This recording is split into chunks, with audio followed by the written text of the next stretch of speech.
Happy Monday morning mga kapuso. Sa mga kagigising pa lang, nandito po tayo sa Motorcycle and Bicycle Repair Station ng MMDA.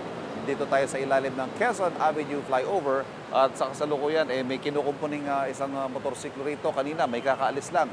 Flat tire din ang ginawa dito sa MBRS. Pag-usapan pa natin itong mga MBRS. Makakausap natin ngayong umaga, Attorney Vic Nunez ng Traffic Discipline Office sa MMDA. Good morning, sir. Magandang umaga. Yes. Ano ho ba ang pinanggalingan nito? Ito ho ba'y nagkaroon ng clamor mula sa mga kapuso nating motorista para magkaroon ng mga ganitong mga repair stations? Unang-una po, alam naman natin na lumalaki na at lumulobo na ang bilang ng ating mga motorcycle riders and even yung mga bike users natin. That's why ito pong inisyatibong ito ng ating buting chairman, ni Chairman Don Artes, ay is to improve yung safety measures ng ating mga motorcycle riders and bicycle riders na lumalaki na nga ang volume.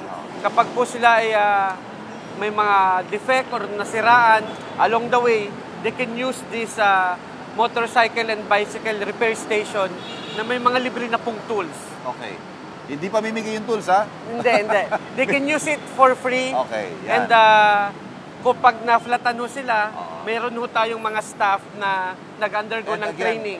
Linawin lang po natin, these are emergency basic repairs lang. Yes, Okay. this will be as parang temporary lay-by sa mga nasisiraang motorista at siklista along EDSA at maglalagay pa rin kami sa ibang lugar. Ito ho, may tatlo na ngayon. Ortigas, dalawa dito sa Quezon Avenue area. Ano pa ho yung mga lalagyan natin ng mga ganitong MBRS? Yes, maglalagay din kami sa C5, sa Roas Boulevard, sa may airport, sa MIA, and dun ho sa may Balintawak. So, we will add 7 more stations along Metro Manila para naman po tugunan yung demand ng ating lumalaking motorcycle riders and cyclists kapag sila ay nasisiraan.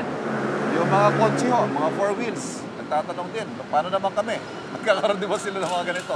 Mga emergency repair stations? So far, wala pa kaming plans, but ang inuna muna namin yung mga motorcycles and bicycles na alam naman natin lumulobo na ang volume.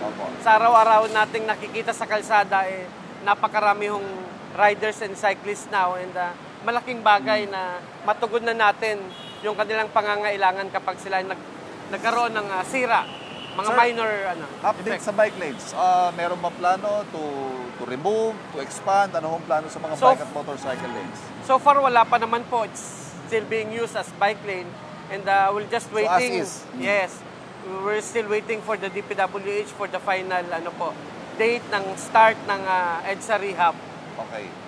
Sa ating traffic management, lalo na po, may inaabangan tayong malawakang repair ng EDSA. Ano hong latest dito? Yes, well in place naman na po yung aming traffic management plan.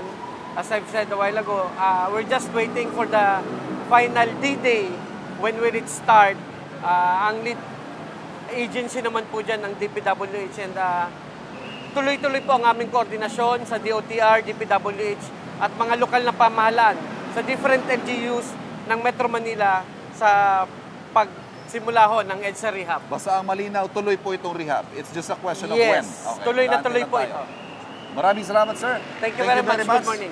Sa ating mga kaibigan sa MMDA. Again, meron na po kayong existing na 3 MBRS. 7 more ang ilalagay ng MMDA sa iba't ibang bahagi ng Metro Manila.